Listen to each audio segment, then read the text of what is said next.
So there are also issues about when copyright works can be used without the authorization of the author or the owner, because as I said, the copyright, the rights that I talked about, the right of distribution, the right of reproduction, and all those other rights, they belong to the author. But then there are instances when a third party can do any of those uses without getting the permission of the author. And this is what are usually known as the exceptions and limitations. So there are some instances when the law allows this. And for example, one of the reasons is, for educational purposes, whereby you have to maybe record a video from maybe a broadcast, so that you can, as a teacher, you can, teach it to your learners in class.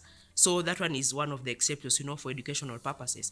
Another exception could be when you want to quote. Maybe you are just having a thesis, you are writing your research, and you need to quote a previous author, so you can quote them for that purpose. Another exception is also when you're talking about what is known as parodies or pastiche, whereby you kind of make fun of a previously produced work or a previous copyright work. So some of those uses do not require the permission of the author. But then it is important to know that if you're doing that, you just need to acknowledge who the author is clearly and expressly, so that people or outsiders or third parties do not think that you are the copyright holder.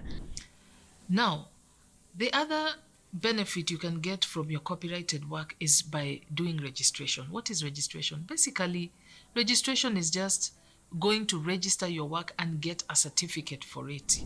What are the benefits? One is that it is easy to prove ownership once you have done registration. Whenever a dispute arises, it will be very easy for you to give out your copyright certificate and prove ownership. But also in developed nations, people use copyright certificates as collateral to get loans from banks. If, for example, John Grisham went to a bank to get a loan, you bet he would be given, because he's a big publisher and they know that out of his copyright, he's able to earn enough money. So in developed nations, copyright registration helps you to get a certificate which you can use as collateral to get a facility like a loan. Now, copyright does not protect ideas merely. It protects your expression of that idea. If I have an idea of a love story, the idea must move from my head into a writing and eventually into a book or a journal or an article. This is called the idea-expression dichotomy. Copyright does not protect mere ideas, but it protects expressions of those ideas.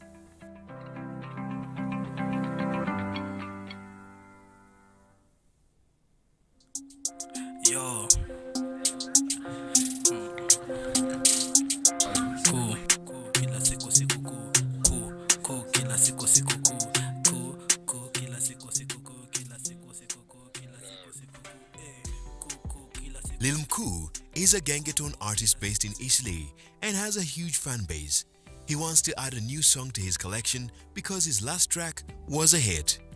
Cliff is a songwriter. He writes Gengeton tracks, but he isn't a performer. Salima is a producer and has a production studio. She creates and mixes tracks for different musicians and songwriters.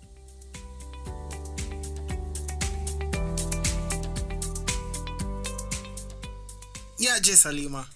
Lil Mkuu mwenyewe vipi? Tuko. Ile track yetu imebamba mafans. Sasa nataka kuamaliza na ingine moto. Perfect timing. Meet Cliff. Cliff amepen ngoma itaweza na touch yako. Ebu jaribu kuspit. Walai tena. Yo. Cheza kama wewe. Yes.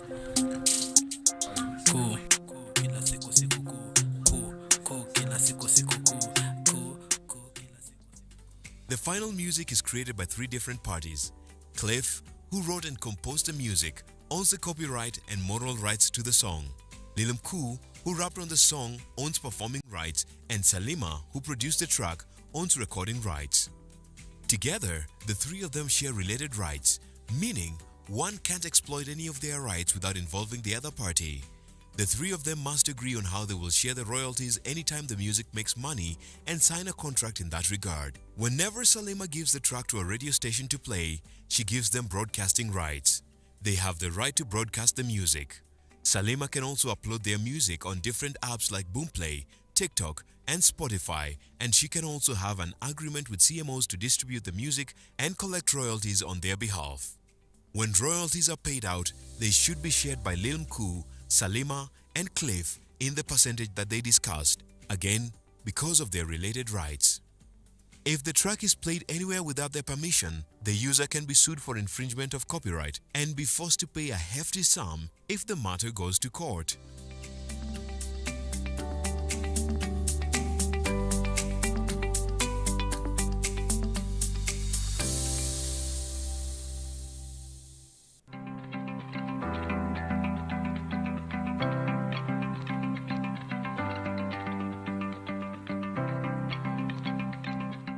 So I'm here to talk about contracts in relation to copyright specifically.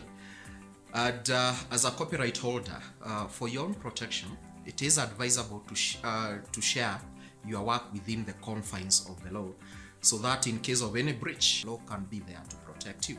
So the best way to do this is by signing what we call contracts. A contract is an agreement between two or more parties in simple terms. So the contract will help your creative work or service and help to give clarity to the rights and obligations of the parties, because the contract will be there to define what obligations and rights you have. So a contract may either be written or it may be verbal, but when it comes to intellectual property, particularly copyright works, it is advisable that you have written contracts because they will help you to deal with infringement. So they can be oral or written, but in copyright we expect it to be, we advise that be in writing. So for a contract to be valid and enforceable by law, there are specific requirements that the contract must meet. They are the essential elements of a contract, the basic ones. So the first one is that both parties to the contract must have capacity to enter into the contract. What does capacity mean? Capacity means that they should be capable to enter into a contract within the meaning of the law. For example, a minor or a person below the age of 18 that lacks capacity to enter into a contract. A person who have a mental incapacity lacks capacity to enter into contract. However, there are some exemptions that relate to capacity. The second very important element of a contract is that there must be an offer, and this offer comes from the offerer, and it moves to the offeree. And that offer again must be a legal offer and must be accepted by the offeree. So the offer, and then the offer must be accepted. So we always say that there is no specific obligation for a party to accept an offer. We have what we call freedom of contracting. Once an offer is given, you have the right to either reject it or to accept the offer as it is, or negotiate on the terms. So offer and acceptance has to be there. The third very important element is that there has to be a consideration. Consideration in a legal sense is that you must promise to do something in exchange to what is being promised in the offer. In most of the cases, a consideration is usually money, but not all times that a consideration will be money. It could be a promise to do something in exchange to that particular offer. The fourth element of a contract is that there must be a meeting of the mind. The parties must be clear on what they are dealing with. So if there is a mistake, if one party means one thing and the other party means the other thing, then there is no meeting of the there is no meeting of the mind, and potentially that contract lacks the meeting of the mind. Therefore, it is not a valid contract, or may be voidable or voidable depending on the circumstances. The fifth important element is that the objectives of the contract, or the purpose of the contract, must be legal. It must be within the law. The sixth element of a contract is that the contract must be capable of being performed. So whatever you are promising, whatever both parties are promising, must be capable of being performed. You must be able to perform what you are promising. Again, I'll give a very simple example. You cannot enter into a contract that you are going to make a musical work that will make congregants or a particular person to go to heaven.